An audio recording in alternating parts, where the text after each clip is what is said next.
ஆதியாகமத்தின் புஸ்தகம் 45வது அதிகாரம். இந்த அதிகாரத்துடைய பின்னணியம் என்ன? யோசேப்பு பேசுகிறார். யாரை நோக்கி பேசுகிறார்? தன்னுடைய சகோதரர்களை நோக்கி பேசுகிறார். என்ன சூழல்ல அவர் பேசுகிறார்?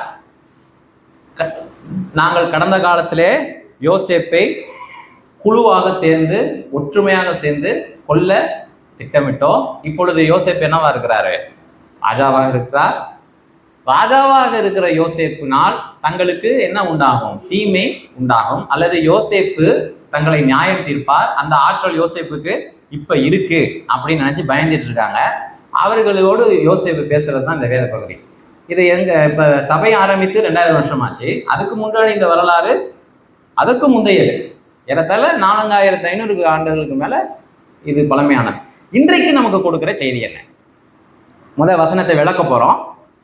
வசனத்தை இன்டர்பிரேஷன் பண்ணிட்டு என்ன பண்ணிட்டோம்? அதை எப்படி நடைமுறைக்கு இன்றைக்கு நமக்கு அது பிரயோஜனமா இருக்கு, அதை குறித்து நம்ம என்ன பண்ணுவோம்? சிந்திக்க போகிறோம். ரைட், சரி. கவனிங்க, 45வது அதிகாரம் 3லேருந்தே வாசிக்கலாமா? ஏன்னா அங்கிருந்து ஆரம்பிக்குது. யோசேப்பு தன் சகோதரரை பார்த்து, நான் யோசேப்பு, நான் யாரு? அது வரைக்கும் அவங்களுக்கு தெரியல. என் தகப்பனார் இன்னும் உயிரோடு இருக்கிறாரா என்ற முதல் கேள்வி பாருங்க, ரொம்ப அழகா இருக்கு. என் தகப்பனார் இன்னும் உயிரோடு இருக்கிறாரா? அவனுடைய சகோதரர் அவனுக்கு முன்பாக கலக்கமுற்றிருந்ததினாலே அவனுக்கு உத்தரவு சொல்லக்கூடாமல் இருந்தார்கள். அப்பொழுது யோசேப்பு தன் சகோதரரை நோக்கி, என் கிட்டே வாருங்கள் என்றான். அவர்கள் கிட்ட போனார்கள். அப்பொழுது அவன், நீங்கள் எகிப்துக்கு போகிறவர்களிடத்தில் விற்று போட்ட உங்கள் சகோதரனாகிய யோசேப்பு நான் தான். இங்க என்ன ஆரம்பிக்குது? என்னை இவ்விடத்தில் வரும்படி விற்று போட்டதினால் நீங்கள் சஞ்சலப்பட வேண்டாம், அது உங்களுக்கு விசனமாயிருக்கவும் வேண்டாம். ஜீவ ரட்சணை செய்யும்படி தேவன் என்னை உங்களுக்கு முன்னே அனுப்பினார். தேசத்திலே இப்பொழுது 2 வருஷ காலமாய் பஞ்சம் உண்டாயிருக்கிறது. இன்னும் 5 வருஷம் உழவும் அறுப்பும் இல்லாமல் பஞ்சம் இருக்கும். பூமியிலே உங்கள் வம்சம் ஒழியாமல் இருக்க உங்களை ஆதரிக்கிறதற்காகவும் பெரிய ரட்சிப்பினால் உங்களை உயிரோடே காப்பதற்காகவும் தேவன் என்னை உங்களுக்கு முன்னே அனுப்பினார்.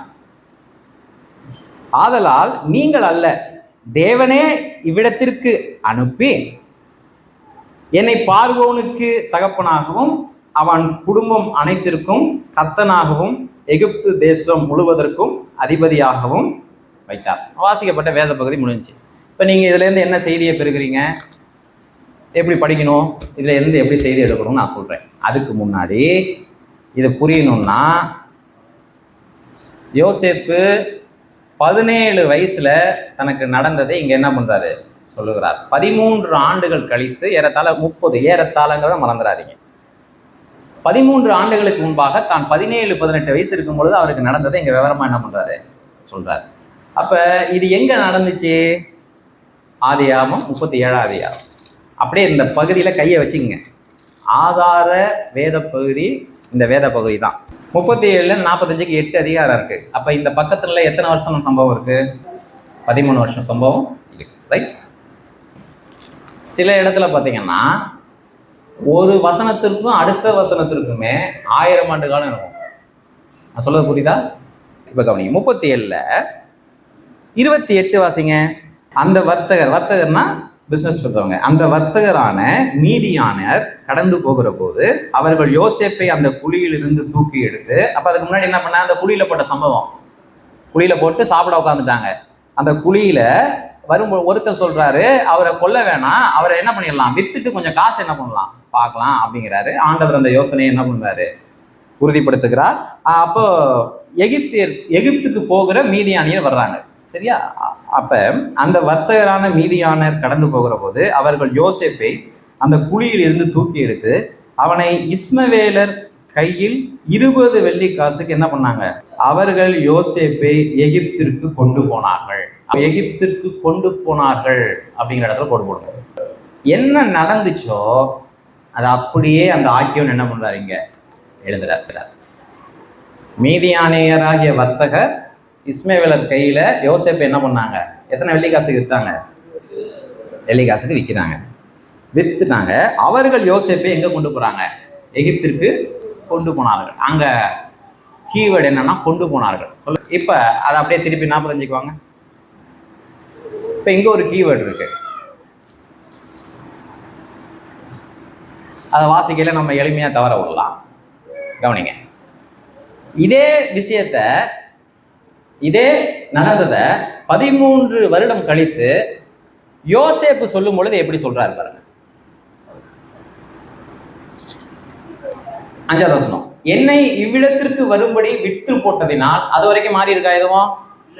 என்னை இவ்விடத்திற்கு வரும்படி விற்று போட்டதினால் நீங்கள் சஞ்சலப்பட வேண்டாம், அது உங்களுக்கு விசனமாய் இருக்க வேண்டாம், ஜீவ ரட்சணியை செய்யும்படி தேவன் என்னை உங்களுக்கு முன்னே போடுங்க. தேசத்திலே இப்பொழுது 2 வருஷமாய் பஞ்சம் உண்டாக இருக்கிறது, இன்னும் 5 வருஷம் உழவும் அறுப்பும் இல்லாமல் பஞ்சம் இருக்கும். பூமியிலே உங்கள் வம்சம் ஒழியாமல் இருக்க உங்களை ஆதரிக்கிறதற்காகவும் பெரிய ரட்சிப்பினால் உங்களை உயிரோடு காப்பதற்காகவும் தேவன் என்னை உங்களுக்கு முன்னே அனுப்பினார். எங்க கூட போடணும்? அனுப்பினார்.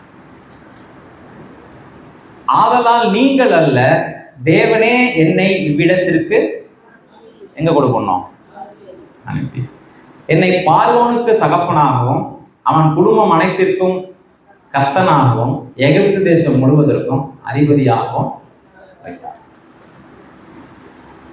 இப்போ வாசிக்கையிலேயே பரிசுத்த ஆவியானவர் நமக்கு என்ன பண்ணுவாரு? புரிய வைப்பார். ரைட்டா? 13 ஆண்டுகளுக்கு முன்பாக நடந்த ஒரு விஷயத்த யோசேப்பு எப்படி இன்டர்பிரேட் பண்றாரு பாருங்க. என்னை தேவன் என்ன பண்ணாரு? அனுப்பினார். எத்தனை முறை சொல்றாரு? நான் கேட்கிறேன், என்னை எகிப்திற்கு கொண்டு போனார்கள், அதுக்கும் தேவன் என்னை அனுப்பினார், ரெண்டுக்கும் என்ன வித்தியாசம்? இல்லை ரெண்டுமே ஒண்ணா? கொண்டு போனார்னா என்ன? நீங்க அதை எப்படி இன்டர்பிரேட் பண்ணுவீங்க? என்ன நடந்துச்சோ அதை அப்படியே என்ன பண்றாரு? சொல்லி வைக்கிறார். கொண்டு போனார்னா என்னன்னா ஹெல்ப்லெஸ். இந்த சூழலின் மீது எனக்கு அதிகாரம் இல்லை, என்னுடைய வாழ்க்கையின் மீது என்னுடைய கட்டுப்பாடை நான் இழந்து விட்டேன். காரணம், வறியவர்கள் கையிலே நான் இருக்கின்றேன். யார் வறியவர்கள்? என்னுடைய அண்ணன்.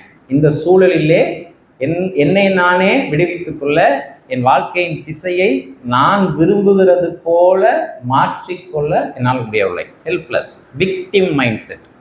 என்னால் முடியாது. அங்கேருந்து கொண்டு வந்து குழியில் போட்டாங்க, குழியிலேருந்து யார் என்ன பண்ணாங்க? தூக்கி விட்டாங்க.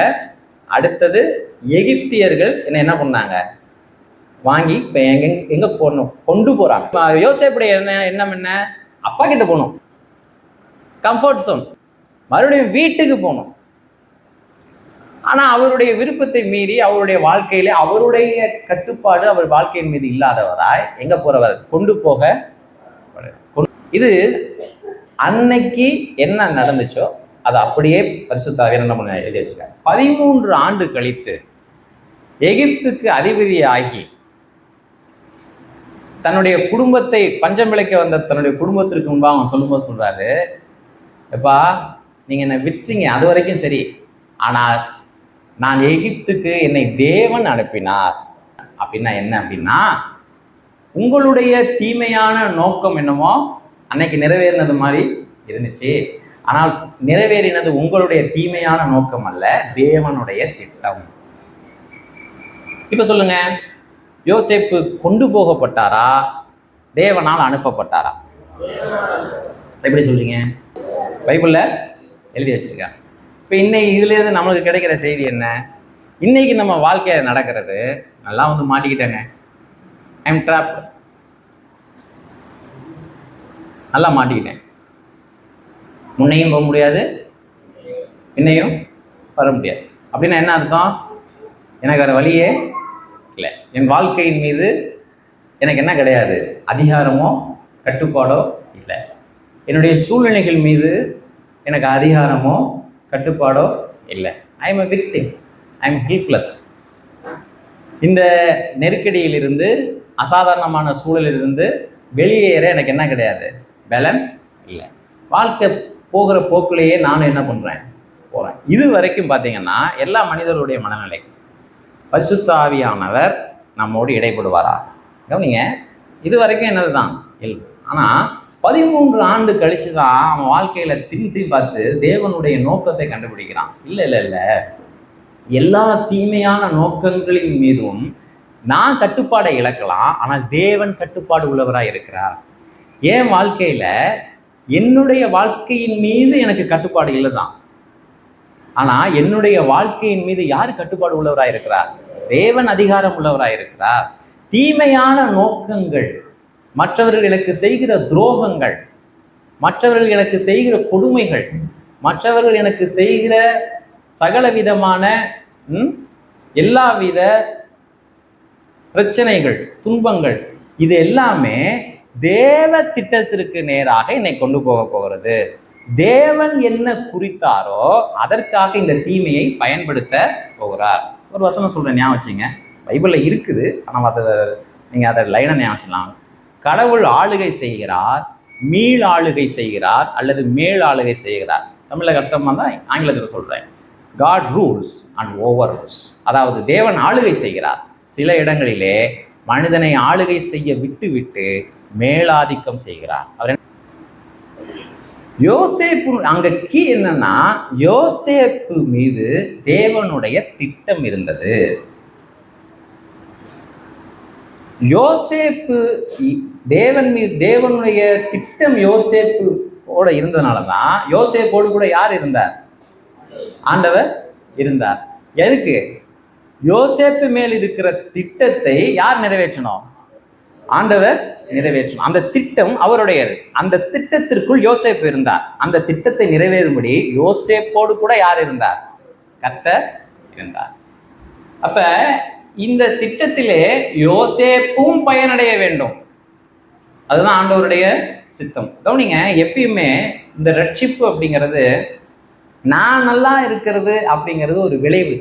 தேவனுடைய திட்டத்தில் நான் இணைக்கப்பட்டிருக்கிறேன், அதன் மூலமாக நான் நன்றாக இருக்கிறேன், அதன் மூலமாக நான் காப்பாற்றப்படுகிறேன் அப்படிங்கிறது ரெண்டாவது. உயரிய நோக்கம் எது? தேவன் என் மூலமாக என்ன செய்ய தீர்மானித்திருக்கிறாரோ அதை செய்வார். அதனுடைய விளைவாக நானும் என்ன பண்றேன்? ஆசீர்வதிக்கப்படுகிறேன். அப்ப யோசேப்பு அதை புரிஞ்சுட்டு சொல்றாரு, தேவன் என்னை அனுப்பினார். முதல் காரணம் என்ன சொல்றாரு? 5வது வசனம், என்னை இவ்விடத்திற்கு வரும்படி விற்று போட்டதினால் நீங்க என்ன பண்ண வேணாம். யாருக்கு ஆறுதல் சொல்றது?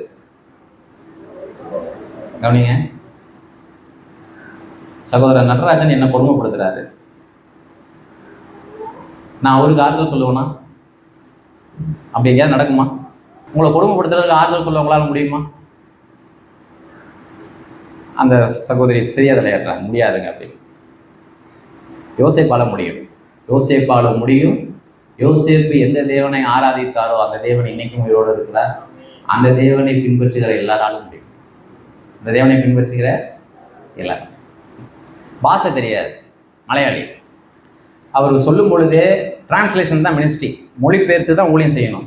அவர் சொல்லும் போதே முறையாக தமிழ்நாட்டுக்கு வர்றேன், அதனால தயவு செஞ்சு என்னை கூட்டு போக வர்றவங்க மலையாளியாக இருக்கணும். அப்போ தான் நானும் என்ன பண்ண முடியும், அவங்கள கண்டுபிடிச்சி பேச முடியும். என்னை தயவு செஞ்சு பத்திரமா கூட்டு போயிருங்க, எனக்கு தமிழ்நாட்டுக்கு முறை வரேன், எனக்கு மொழியும் தெரியாது இடமும் தெரியாது அப்படின்ட்டு சொல்லிட்டார் அந்த ஊழியர். இது நடந்தது, அவரே சொன்னது. அவர் அதே மாதிரி கேரளாவிலேருந்து வந்து இறங்கிட்டார், இங்கே ஒரு மாவட்டத்தில் இறங்கிட்டார். வந்து பார்த்தா எவ்வளோ தூரம் சொன்னாலும் அவன் திசை மாதிரி போயிட்டான். யார் கூப்பிட ஆள் அமைச்சோம், அவங்க திசை மாதிரி போயிட்டான். இவர் என்ன பண்ணுறதுனே தெரியல. நம்மளா சரி ஊழியத்தை விட முடியுமா? நம்மளாம் என்ன பண்ணுவோம், கேட்டு அந்த இடத்துக்கு போவோன்னு முயற்சி பண்ணி, இவருக்கு தெரிஞ்ச தமிழில் கேட்டால் இந்த கிளாம்பாக்கம் கீழ்ப்பாக்கம் கதையாயிருச்சு. கிளாம்பாக்கத்துக்கு பதிலாக கேளம்பாக்கத்துக்கு போயிருந்தாங்க, அந்த கதையாயிருச்சு. உங்களுக்கு இப்போ எளியமை புரியறதுக்காக சொல்கிறேன். போகும் நீங்கள் சொல்கிற ஊர் ஏறுங்கன்ட்டு ஏற்றி கொண்டு போய் இறக்கி விட்டாங்க. அங்கே போனோடனே ஏதோ ஒரு சர்ச்சு தெரிஞ்சிருக்கு. சரி நம்ம வந்த சர்ச்சு இதாக தான் இருக்கணும், உள்ளே போயிட்டார்.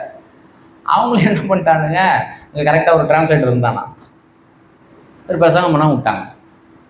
பிரசங்கம் பண்ணி டிரான்ஸ்லேட் பண்ணால் அநேகர் ஊழியத்திற்கு ஒப்பு கொடுக்குறாங்க, அநேகர் மனம் திரும்புகிறாங்க, அநேகர் ஊழியத்துக்கு ஒப்பு கொடுக்குறாங்க. முடிஞ்சதுக்கப்புறம் சாப்பிட கூடும்போது ஆண்டவருக்கு நன்றி செலுத்தி, உங்கள் ஊழியத்தின் மூலமாக அநேகர் இன்னைக்கு இந்த வாலிபர்கள் எல்லாம் பாருங்கள், இது வரைக்கும் ஒன்றுத்துக்கும் ஆகாமல் உருப்பிடாமல் உட்காந்துருந்தவங்கலாம் ஊழியத்துக்கு ஒப்பு கொடுத்துட்டு அநேகர் ரட்சிக்க போட்டாங்கன்னு எல்லாத்துக்கும் ஜெபம் பண்ணி முடித்து சாயங்காலம் சாப்பிட போய் உட்காந்துருக்கும் பொழுது அப்போ தான் தெரியுது, நான் வந்த சபை எது கிடையாது, இது கிடையாது. இதுக்குள்ள இந்த கூத்தெல்லாம் நடந்துட்டு இருக்கிறதுக்குள்ளேயே இந்த ஆளை விட்டான் பாருங்க. ஐயா நான் அங்கேயே தான் நின்றுக்கிட்டு இருந்தேன், உங்களை பார்க்கவே என்னால் முடியல அப்படின்னு அங்கே காணப்பு. அதெல்லாம் ஃபோன் இல்லாத காலம் நான் சொல்கிறது. அங்கங்கே பிடிச்சி எங்கே வந்துட்டான், சர்ச்சைக்கு வந்தான். வந்தவன் நேராக பொத்துன்னு இவர் காலில் வந்தானான். ஐயா இன்னைக்கு ஊழியமே என்னால் தான் என்ன பண்ணுச்சு, கெட்டுச்சு. அந்த இடத்துல ஏதோ ஒன்று சொல்லி என்ன பண்ணிட்டோம், சமாளிச்சிட்டோம். யாரையோ ஒருத்தரை போட்டு அந்த இடத்துல என்ன பண்ணிட்டோம், சமாளிச்சிட்டோம். அது அந்த சபையோட தலையெழுத்து. உங்களுக்கு புரியுதா? இந்த சபைக்கு யாருங்கிறது ஆண்டவர் தீர்மானிப்பார் பாருங்க. போட்டு சமாளிச்சுட்டாங்கய்யா, நீங்கள் எங்கே இப்படி இங்கே வந்தீங்கன்னு. அப்போ பயந்துக்கிறதுக்காக சொல்லுவார், எப்பா நீ பயப்படாத, நீங்கள் தொடர்ந்து அந்த சபையிலே சமாளிங்க, நான் அங்கே வரல. போன வாரம் எப்படி சமாளிச்சிங்களோ அப்படியே சமாளிங்க. தேவனே நீ என்ன பண்ணாத, பயப்படாத, என்னை இங்கே கொண்டு வந்தது யாரு? நான் வருஷ கணக்காக ஜெபம் பண்ணிட்டு இருந்திருக்கான். பாஸ்டர் இல்லாமல் வருஷ கணக்காக ஜெபம் பண்ணிட்டு இருந்திருக்காங்க. ஒரு மலையாள சர்ச் அது. அப்போ அந்த இடத்துல பெரிய எழுப்புதல் வந்துச்சு, பெரிய ஆன்மீக அறுவடை உண்டாச்சு அப்படின்னு அவருடைய பயோகிராஃபி எழுதுறாரு. என்ன சொல்ல வரேன் அப்படின்னா, அதுக்குன்னு என்ன பண்ணலாம், நான் எப்படி வேணாலும் இருப்பேன், தேவ சித்தம் நிறைவேறும் பிரதர் அப்படி சொல்லக்கூடாது. ஏன்னா எது புரிஞ்சுக்க கூடாதோ அது புரிஞ்சுக்குவாங்க, சொல்ல வந்ததை விட்டுருவாங்க, எதை புரிஞ்சுக்கூடாது. அப்போ நான் என்ன பண்ணலாம், எப்படி வேணாலும் இருக்கலாம், தேவ சித்தம் நிறைவேறும்ல. அப்படி கிடையாது, அப்படி கிடையாது. கவனிங்க. அப்போ என்னைக்காவது யோசிச்சிருக்கீங்களா, நீங்கள் ஒரு தோல்வியுற்ற மனநிலை இருந்துச்சுன்னா, யாருக்கிட்டையாவது மாட்டிக்கிட்டீங்கன்னு நினச்சிங்கன்னா அவங்களுக்கு ஆறுதல் சொல்ல முடியுமா? ஊரே சேர்ந்து யாருக்கு ஆறுதல் சொல்லணும் சொல்லுங்கள்? அதனால தான் சர்ச்சைக்கு வந்தாலும் என்ன கேட்டுக்கிட்டு இருக்கோம், ஆறுதல் கேட்டுருக்கோம். ஆறுதல் கேட்கறது விக்டிம் மைண்ட் செட். பாஸ்டர் இங்கேருந்து என்ன சொல்லுவார், சொல்லுங்க சகோதரி என்ன பண்ணாத, பயப்படாத. ஆனால் என்ன சொல்லணும், நீ கர்த்தருக்குள்ள இருந்தீங்கன்னா, கர்த்தருக்குள்ள இருந்தீங்கன்னா ஹிஸ்ட்ரி ஒன்று தான். கண்டிப்பாக யோசேப்பு என்ன பண்ணார், விற்று போடப்பட்டார். அதில் மாற்று கருத்து இருக்கா? த பெயின் இஸ் ரியல், அதில் மாற்று கருத்து இருக்கா? ஏமாற்றம், தோல்வி, எதிர்பார்ப்புகள் தவிடுபடியானது, துரோகங்கள், அதில் மாற்று கருத்து இருக்கா? த பெயின் இஸ் ரியல், அதில் மாற்று கருத்தே இல்லை. தேவன் அதிலே தலையிட்டாரா? நல்லா புரிஞ்சுக்கணும். யோசேப்பு வலிக்கும் பொழுது, யோசேப்பு ஏமாற்றப்படும் பொழுது, யோசேப்புக்கு துரோகம் நேரிடும் பொழுது தேவன் தலையிட்டாரா? ஆனா தன்னுடைய சித்தத்தின்படி அவர் செயல்பட்டு கொண்டிருந்தாரா? இப்ப எனக்கு வலிக்குது, தொடர்ந்து எனக்கு வலிச்சுட்டு தான் இருக்கு, கொடுமைப்படுற ஆள்கிட்ட நான் மாட்டிக்கிட்டேனே, என் வாழ்க்கை சூழல்ல நான் என்ன பண்ணிட்டு இருக்கேன், எப்பக்கமும் நெருக்கப்படுறேனே. தேவன் செயல்படலைன்னா செயல்பட்டு தான் இருக்காரு.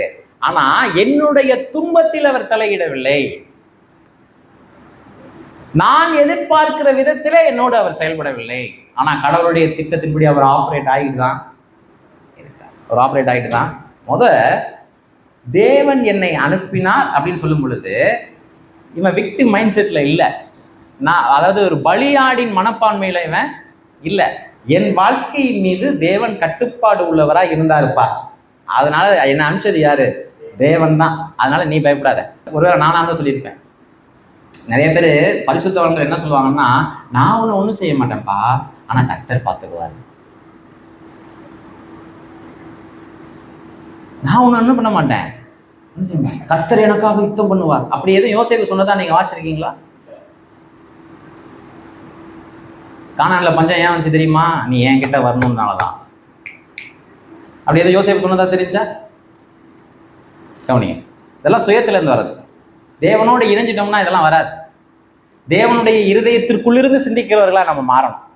தேவ சித்தத்தை அறியறது ஒண்ணு, தேவனுடைய கண்கள் வழியாக என் வாழ்க்கையை பார்த்து தேவனுடைய இருதயத்திலிருந்து சிந்திக்கிறவர்களாய் மாறணும். ஆனா இந்த பெயின் இஸ் ரியல். வலி என்னமோ உண்மைதான், இழப்பு என்னமோ உண்மைதான். கவனிங்க, என்னை இவ்விடத்திற்கு வரும்படி விட்டுறதினாலே நீங்கள் சஞ்சலப்பட வேண்டாம்.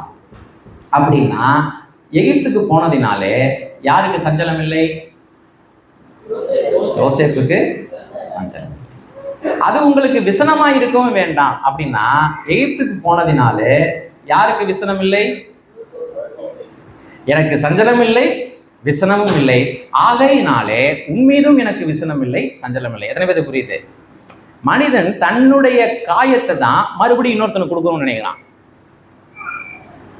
இனி என்ன திட்டிட்டில்ல, நான் காயப்பட்டுட்டேன்ல, அந்த காயத்தை மறுபடியும் என்ன பண்றேன், உனக்கு தர்றேன். செல்ஃப் டிஃபென்ஸ், அவ்வளவுதான், வேற ஒன்றும் கிடையாது. ஒருவேளை நம்மை விட வலியவர்கள் அதை செய்யும் பொழுது என்ன செய்வோம், நமக்கு கீழானவர்களுக்கு அதை தருவோம். அதை தான் உளவியல் சொல்லுது. சிறு வயதிலிருந்தே துன்பங்களின் நடுவே கொடுமையின் நடுவே வளர்கிற பிள்ளை, சைல்டுஹுட் ட்ராமா, பிள்ளைங்களெல்லாம் வளர்க்கும் பொழுது ரொம்ப ஜாக்கிரதையாக வளரும். இது வளர்ந்துச்சுன்னா அந்த வலியும் வேதனையும் அதுக்கு ஹீல் ஆகாது. அது வளர்ந்து அதையே யாருக்கு செய்யும், யாருக்கு செய்யும், எதிர்காலத்திலே தன்னுடைய கட்டுப்பாட்டுக்கு கீழே வரவங்களுக்கு அதை என்ன பண்ணும், செய்யும். ஏன்னா அந்த காயம் என்ன பண்ணாது, அந்த காயம் மாறாததுனாலே அந்த காயத்தை என்ன பண்ணும், யாராவது உங்க வீட்டில் கொடுமைப்படுத்துறவங்க இருந்தாங்கன்னா, இல்லை நீங்களே அப்படி இருந்தாங்கன்னா, உங்களுக்கு ஒரு இன்னர் ஹீலிங் தேவை, ஒரு உள்ளான வைத்தியம் தேவை. என்ன சொல்றான், நீ வருத்தப்படாத, நீ விசனப்படாத, ஏன்னா நானும் வருத்தப்படலை, நான் என்ன பண்ணலை, விசனப்படலை.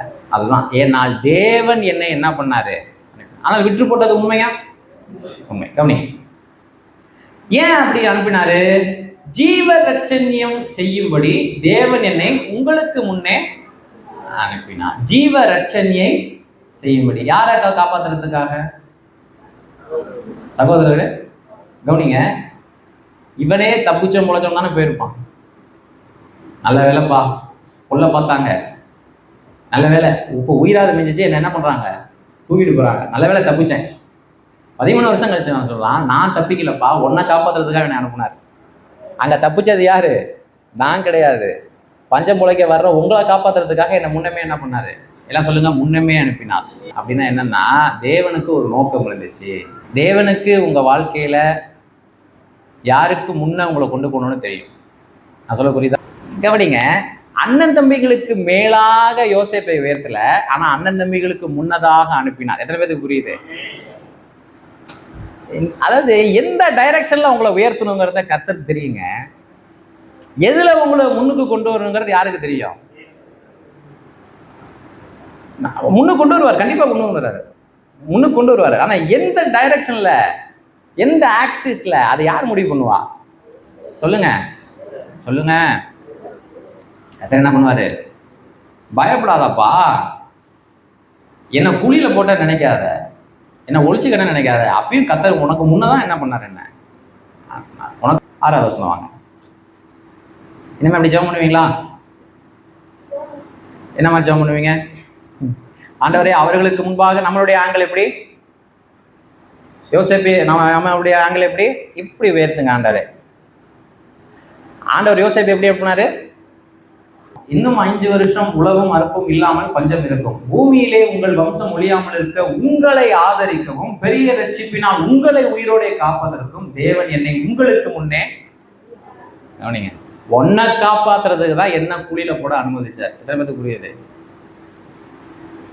ஒன்னை காப்பாத்துறதுக்கு தான் உன் கையாலேயே என்ன குழியில போட அனுமதிச்சார்.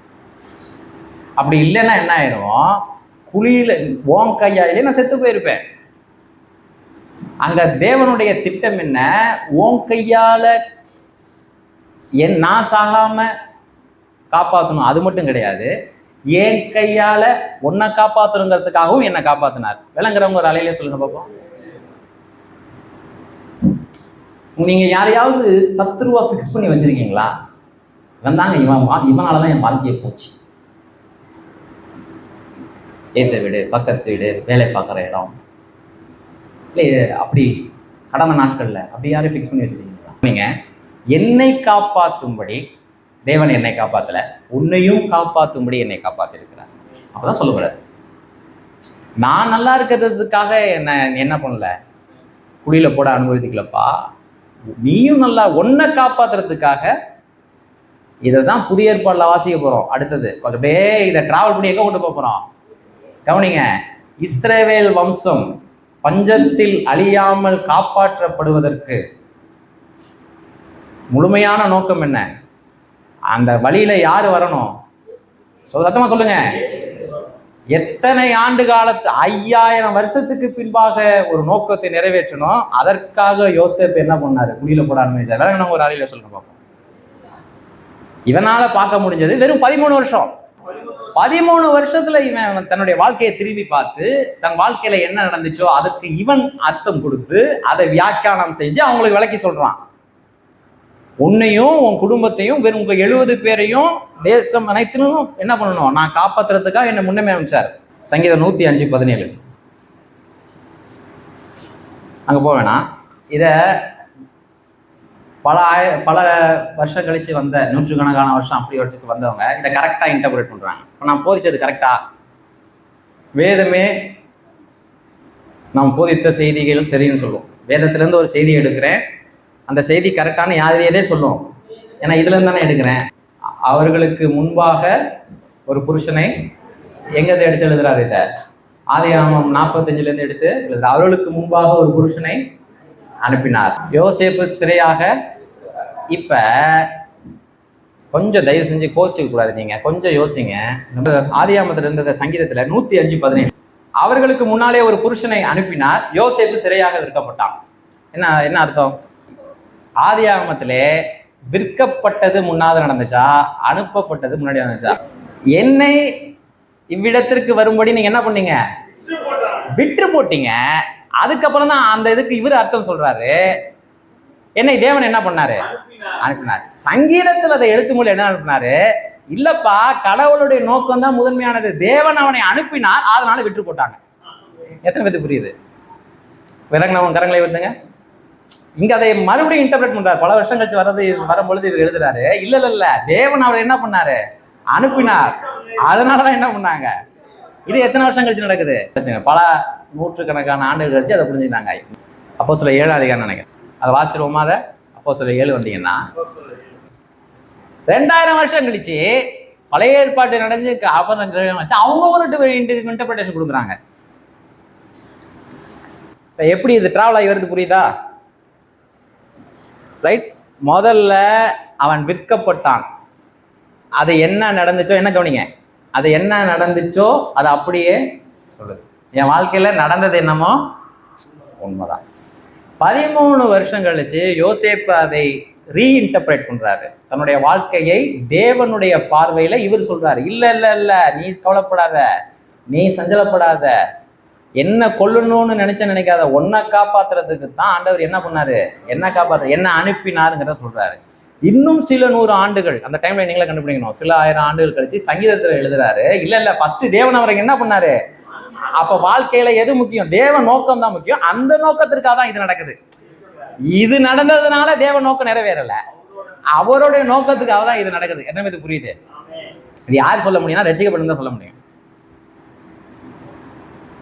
அப்போஸ்தலர்ல சபையின் நாட்கள்ல இதை வந்து கரெக்டா சொல்றாங்க. இல்ல இந்த வம்சத்துலதான் யாரு வரணும்? இயேசு வரணும். தேவனுக்கு ஆயிரக்கணக்கான ஆண்டுகளுக்கு அப்புறம் ஒரு நோக்கத்தை வச்சிருக்கேன். நான் நம்புறேன் என்னுடைய வாழ்க்கைக்கு நடக்கிறதுக்கு எல்லாத்துக்கும் என்ன தெரியுமா காரணம்? ஒருவேளை பூமியில ஆண்டவருடைய வருகை தாமிச்சா 10 தலைமுறை வரைக்கும் ஒரு சித்தம் வச்சிருப்பார். என்னுடைய 10ஆம் தலைமுறையில ஒருத்த மேல ஒரு சித்தம் வச்சிருப்பாரு. அதுக்காக அவர் என்னுடைய வாழ்க்கையில செயல்படுவார். எத்தனை பேருக்கு புரியுது? அதுக்காக என்ன பண்ணுவார் என் வாழ்க்கையில? எனக்கு தெரியாது என்ன தெரியுமா, என்னுடைய 10ஆவது தலைமுறையில கூட தேவனுடைய வருகை தாமதித்தால் தேவன் என்னுடைய வாழ்க்கையில் நடந்ததை கொண்டு என்ன பண்ணுவாரு? செயல்படுவார். அதற்காக தான் என்னுடைய வாழ்க்கையில எங்க தாத்தா அப்படி செய்யலைன்னா இன்னைக்கு நாங்க ரசிக்கப்பட்டிருக்க முடியாது. ரைட்டா? அப்படி சொல்றோமா? 20 வருஷத்துக்கு முன்னாடி வச்சு ஒரு காரியத்தை இன்டர்பிரேட் பண்றீங்களா? 10 வருஷத்துக்கு முன்னாடி வச்சு. அப்ப இப்ப நடக்கிறத நல்லதுன்னு எப்ப சொல்லுவோம்? கடைசியில சொல்லுவோம். அதோட நம்ம மூளை முடியுது. ஆனால் தேவன் நம்முடைய 10ஆவது தலைமுறையிலையும் செயல்படுவாரு. அதற்காக காரியங்கள் என்ன பண்ணுவாரு? செய்வார். இந்த வம்சம் அழிந்தால் மேசியா வர முடியாதுங்கிறதுனால இந்த வம்சத்தை என்ன பண்ணணும்? காப்பாத்தி ஆகணும். இஸ்ரவேலரை காப்பாத்தி ஆகணும். இஸ்ரவேலர்களை எகிப்துக்கு போய் காப்பாத்தணும்னா எகிப்தை காப்பாற்றுவானா? எகிப்தை அழிக்கிறவன். அப்ப நம்மாலும் ஒருத்தர் நாங்க என்ன பண்ணணும்? ஆண்டு. இவன் போக சொன்னா போவானா? இவ்வளவு பிளானிங் சொல்லி போவானா? அது எப்படி ஆண்டவரே, எனக்கு 11 அண்ணன் தம்பி இருக்காங்க, நான் அப்பாவுக்கு செல்ல உள்ள கம்ஃபர்ட் ஜோன் விட்டு வெளியே வருவோமா? புரியுதா? ஆசிமாத கோத்திர பிதாக்கள்னா அந்த 11 பேர், 10 பேர், அந்த சமயத்துல 10 பேர் அந்த கோத்திர பிதாக்கள். என்ன ஏன் கீழே தள்ளுனா சொல்லுங்க? பொறாமை கொண்டு எகிப்திற்கு கொண்டு போகும்படி விற்று போட்டார்கள். இப்ப இங்க அடையாளம் மாறுதா? இங்க கொண்டு போகும்படி விற்று போட்டார்கள். இங்க கொண்டு போகும்படி என்ன பண்ணாங்க? விற்று போட. அங்க இந்த ஆக்கியம் வேற மாதிரி அதை எடுத்து எழுதுறாரு. நீங்க வீட்டுல போய் கீழே படிச்சு பாருங்க. ரைட். மனிதனுடைய எண்ணங்கள் என் வாழ்க்கையை கட்டுப்படுத்துமானா கட்டுப்படுத்தலாம். நீங்க என் வாழ்க்கையின் மீது ஆதிக்கம் செய்ய முடியுமா? செய்யலாம். அரசாங்கம் என் வாழ்க்கை மீது ஆதிக்கம் செய்ய முடியுமா? செய்யலாம். ஓனர் செய்ய முடியுமா? செய்யலாம். ஒருவேளை செய்யலாம். வேற வழி இல்லைங்க, அதனாலதான் இந்த வேலையை பார்க்குறேன். வேற வழி இல்லை, அதனால இந்த குடும்பத்தில் இருக்கேன். வேற வழி இல்லை, அதனால இந்த ஊர்ல இருக்கேன். வேற வழி இல்லைங்க, அதனால தான் சபையில இருக்கேன், அப்படி கூட சொல்லலாம். ஆனா தேவ திட்டம் என்ன பண்ணோம்? நிறைவேறும். கலைஞர்களை மூலம் நாம் செய்வோம். ஆதியாகமம் 45 என்ன சப்ஜெக்ட்? 37 நடந்தது. 37 யோசேப்பு கொண்டு போகப்பட்டான். 45 தேவன் என்ன பண்ணாரு? அனுப்பினார். அதனால என்ன பண்ணாத, நீ சஞ்சலப்படவோ விசனப்படவோ வேணாம். ஏன்னா நான் சஞ்சலப்படலை, விசனப்படலை. ஏன்னா நான் உன்னை காப்பாத்துறதுக்கு தான் நீ என்ன குழியில போட்ட. அவனுக்கு புரிஞ்சிருக்க அதை தேவன் என்ன பண்ணாரு? அனுமதித்தார். அது சரி கிடையாது. ஆனா தேவன் அது மேல என்ன பண்ணாரு? நான் இன்னைக்கு உன்னை உதவுன்னு உதைக்கிறேன் இல்லையா, அது யாருக்காக தான்? அது நான் நல்லதுக்காக தான் சொல்லக்கூடாது. தீமைக்கு தேவன் காரணர் அல்ல, ஆனா தீமையை தேவன் பயன்படுத்துகிறார். சங்கீதம் 35 வரும் பொழுது என்ன சொல்றாரு? இல்ல அவன் அனுப்பப்பட்டான், ஆகையினால அவன் என்ன பண்ணாங்க? விற்று போட்டாரு. அப்போஸ்தலர் வரும் பொழுது அவங்க போனதுக்கு என்ன காரணம்? மனித பார்வையில பொறாமை, மனுஷனுடைய பார்வையில பொறாமைனா அவன் விற்று போகிறதுக்கு காரணம். தேவனுடைய நோக்கம் அதில் தலையிட்டு அதை என்ன பண்ணாரு? மாத்தினார். இப்ப கவனிங்க, இப்போ சிம்பிளா சொல்றேங்க, இன்னொருத்தர் பொறாமப்படுறதுனால நீங்க அழிஞ்சு போயிருவீங்களா? இல்லை குளிர போறதுனால அழிஞ்சு போயிருவீங்களா? அழிஞ்சு போறோம்னு நினைக்கிறதுனால தானே கோவப்படுறோம். குளியலை விட்டு வெளியே வந்தேன்னா முதல் வேலை என்ன? வேலை ஆண்டவருக்கு ஸ்தோத்திரம். அடுத்தது என்னதுதான்? ஆத்திரம். சாதாரண செய்யாதீங்க, இதுதான் விஷயமே. குளியலை விட்டு வெளியே வந்தோம்னா முதல் என்னது? ஸ்தோத்திரம். அப்புறம் போட்டாம்பார் 11 பேர்.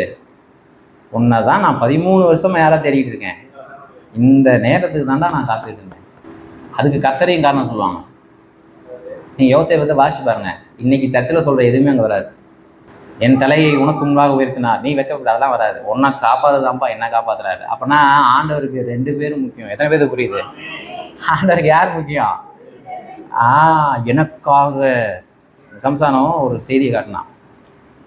அதான் பாருங்க, தப்பு பாருங்க, அது இப்படி பேசுறாங்க பாருங்க அப்படின்னு. அவர் பெந்திகாசு பாரு, என்னை ஏத்தவன் செத்து போயிட்டான், எவ்வளவு பெரிய சாட்சி பாருங்க. அது யோசேப்பின் தேவனுக்கு விரோதமானது. அது என் பக்கத்து வீட்டுக்காரன் நல்லா இருக்கணுங்கிறதுக்காக என்ன அங்கே கொண்டு போயிருக்கிறாரா? இல்லை நான் அவங்ககிட்ட போய் மாட்டிக்கிட்டேனா? யாரையோ ஒருத்தர் உங்கள் குடும்பத்தில் கொண்டு வராரு, உங்கள் குடும்பத்தை ஆசீர்வதிக்கவா அழிக்கவா? நல்லா புரிஞ்சுக்கணும். நீங்கள் எங்கேயோ ஒரு இடத்துக்கு போகிறீங்க, நீங்கள் கொண்டு போக போடுறீங்களா அனுப்ப போடுறீங்களா? சொல்லுங்க. அனுப்ப போகிறோம். எல்லாம் நம்ம பரிசுத்த ஆவியானவர் நமக்கு சொல்லித்தரும். சொல்லுங்க, பாயிண்ட் என்ன தெரியுமா? அங்கே அடுத்த வார்த்தை அனுப்பினாருங்கிறதுக்கு அடுத்த ட்ரஸ்ட் என்ன தெரியுமா? ஜீவ ரட்சணையை செய்யும்படி. சொல்லுங்க. அதுதான் கடவுளுடைய மிஷின்ல நீங்க பங்கு பெறுறீங்க. கடவுளுடைய திட்டம் என்ன? உலகத்தை ரட்சிக்க வேண்டும். உலகத்தை என்ன பண்ணணும்? ஜீவ ரட்சணையை செய்யணும். அதற்கு இன்னொருத்தருடைய பொறாமையும் பயன்படுத்துவாரு, என்னுடைய பாடுகளையும் பயன்படுத்துவார். எத்தனை பேருக்கு புரியுது? 2ஐயும் சேர்த்து அதுக்கு அவர் ஒரு அர்த்தம் கொடுப்பாரு. அதுக்கு ஒரு அர்த்தம் கொடுப்பார் யோசேப்புக்கு. அதனால யோசேப்பு ஜெபிக்கவில்லை அப்படின்னு ஒரு பாடம் எடுத்தேன், ஞாபகம் தான். கரெக்டாக போயிடும். யோசேப்பு ஜெபம் பண்ணதான் நீங்க எந்த இடத்துலையும் பார்க்க முடியாது. குழியில, ஜெயில, எந்த இடத்துலையும் பார்க்க முடியாது. நீங்க யோசேப்பு ஜெயிப்பித்ததா எந்த இடத்துலையும் பார்க்க முடியாது. யோசேப்பை பற்றி மட்டும் 6-7 செய்தி எடுத்துருக்கீங்க. நீங்கள் எல்லாத்தையும் கனெக்ட் பண்ணிங்கன்னா ஒரு முழு சித்திரை வரும். தங்களை முழுவதும் நான் ஜெயிப்போம். நீங்கள் வாழ்க்கையில் போய் அப்ளிகேஷன் பார்த்து நீங்கள் இன்னும் ஆராய்ச்சி பாருங்கள். 5000 ஆண்டுகளுக்கு முன்பாக மேசியா வரப்போறாருங்க. யார் வம்சத்தில் வரப்போறாரு? இஸ்ரவேலின் வம்சத்தில் வரப்போறாரு. அவர்களை காக்கணும். மேசியாவின் மூலமா எத்தனை பேர் ரசிக்கப்படுறீங்க? கரங்களை வைத்த முடியுமா? இப்போ ஒரு திட்டத்தை சொல்றவா, யோசேப்பு எனக்காக குழியில போனான். எத்தனை பேருக்கு புரியுது? ஏன்? மேசியாவுக்குள் நானும் ரசிக்கப்பட்டிருக்கேன். மேசியா வரணும்னா இஸ்ரவேலர்கள் காக்கப்படணும். இஸ்ரவேலர்கள் காக்கப்படணும்னா கோத்திர பிதாக்கள் காக்கப்படணும். கோத்திர பிதாக்கள் காக்கப்படணும்னா யோசேப்பு குழிக்குள்ள போகணும். நான் சொல்லுகிறேன், யோசேப்பு குழிக்கு கொண்டு போனதுல ஆண்டவர் எனக்கு என் ரட்சிப்பு அடங்கியிருக்கு. இந்த வேதத்தை இறுதியா பிடிங்க. எனக்கு நான் தெரிஞ்சுக்கிறதெல்லாம் கொஞ்சம்தான். இதுல ஆவி இருக்கு, ஜீவன் இருக்கு, வாழ்க்கையில பிரவாகித்து வரும். உங்க வாழ்க்கையை பத்தி குழம்பி இருக்கீங்களா? ஆனா மறுபடியும் சொல்றேன், இந்த பெயின் இஸ் ரியல், குழப்பிக்காதீங்க. Pain is real. வலி உண்மை, சோகம் உண்மை, தவிப்பு உண்மை, ஏமாற்றம் உண்மை, துரோகம் உண்மை, மற்றவர்கள் பொறாமப்படுறாங்க, அதெல்லாம் உண்மை. அதெல்லாம் பொய்ன்னு வேற சொல்லவே இல்லை. அதெல்லாம் பொய்ப்பா அப்படி சொல்லவே இல்லை, அதெல்லாம் உண்மை. ஆனா இன்டர்பிரிட்டேஷன் எங்கேருந்து வரணும்? என் வாழ்க்கைக்கான வியாக்கியானம் எங்கேருந்து வரணும்? அதை இன்னொருத்தையும் கொடுக்க முடியாது. ஐயோ நீ பாவம்பா, உனக்கா இப்படி நடக்கணும், நான் அனுமதிக்க போறதே இல்லை. இது வரைக்கும் என் வாழ்க்கையை நான் அனுமதிக்கல. என் வாழ்க்கையை இன்னொருத்தர் இன்டர்பிரேட் பண்ண நான் அனுமதிச்சது இல்லை. எனக்கு மட்டும்தான் ஏன் இப்படி நடக்குது, எனக்கு ஏன் இப்படி நடக்குது, எனக்கு மட்டும் ஏன் துன்பம், என் மனது என் வாழ்க்கையை இன்டர்பிரேட் பண்ண நான் ஒரு நாளும் அனுமதிச்சதில்லை. இதை சரியா எனக்கு சொல்லி தரணும்னா பரிசுத்த ஆவியானவர், நீ ரட்சகர்கிட்ட போப்பா, தி ஆத்தர் ஆஃப் லைஃப், அவர் தான் அவனை உண்டாக்கினார். அவருடைய பார்வையில் அதை சொல்லுவார். பரிசுத்த பிதாவே மீ துதிக்கிறோம், மீ ஸ்தோத்திரிக்கிறோம். விடாய்த்த ஆத்துமாக்களை தேற்றி விடா. நம்ம வாழ்க்கையில குழப்பத்தோடு இருக்கிற, தவிப்போடு இருக்கிற, ஏதாவது வாழ்க்கையில இந்த சூழ்நிலாம் மாறணுமே அப்படின்னு நினைக்கிறவர்களுடைய இருதயத்தை மாற்றி, ஒன்னே ஒண்ணு, யோசேப்பு பின்பற்றுகிற தேவனை தான் நாங்கள் பின்பற்றுகிறோமா என்பதை இந்த காலை நேரத்தில் உறுதி செய்து கொள்ள எனக்கும் எங்களுக்கு உதவி செய்யும். இயேசுவின் மூலம் ஜெபிக்கிறோம் பிதாவே.